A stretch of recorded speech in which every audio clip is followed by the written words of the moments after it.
é o início de um novo ciclo de alta ou se a gente está vivendo aí mais um voo de galinha da nossa bolsa.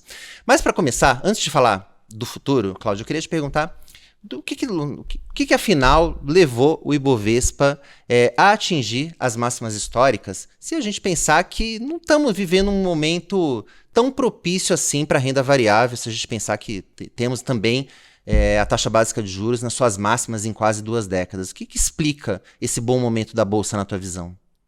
Olha, acho que tem mais a ver com ponto de partida, né? Se você for pensar que quando às vezes a gente coloca não um bode, mas 2 bodes na sala e depois tira os bodes, as coisas parecem melhores. E eu tenho uma hipótese, nunca cheguei a testar isso daqui não, mas eu acho que quando você sai de uma situação muito ruim para uma situação ruim, os mercados às vezes andam mais do que quando sai de uma situação boa para muito boa. Uhum. E de certa forma foi o que aconteceu. Se a gente voltar no tempo em dezembro, a gente estava numa situação em que teve uma mini crise fiscal em termos de percepção por conta de tudo que aconteceu em novembro, né, sobre uma questão de credibilidade.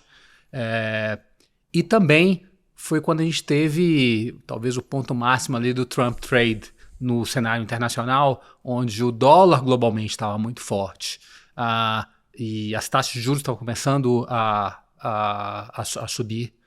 Então, entendo que teve uma combinação de coisas que se reverteram.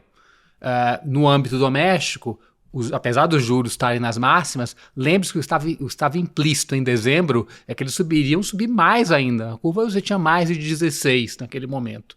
E uma expectativa de que o câmbio fosse estar ainda mais forte. O câmbio, quero dizer, o dólar, né?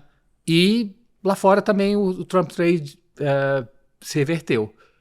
Talvez a pergunta mais interessante seja por que em novembro e quando os juros já estavam altos, antes até daquela crise, o Ibovespa já estava num patamar, não estava na máxima, mas estava num patamar tão próximo da máxima, né? Uhum. Então eu acho que talvez tenham algumas coisas mais relevantes, estruturais acontecendo que sejam importantes. Ainda que também a gente está falando de preços nominais, né? Quando a gente olha numa perspectiva até mais ampla, mais longa, o Ibovespa não andou tanto assim nominalmente. Ele está nesses patamares já há uns bons anos. Isso se a gente colocar ainda o Ibovespa em dólar, a gente está muito abaixo. Exatamente, aí você já foi na canela, né? É o famoso 7-1, né? Fizemos o primeiro gol agora. Exatamente.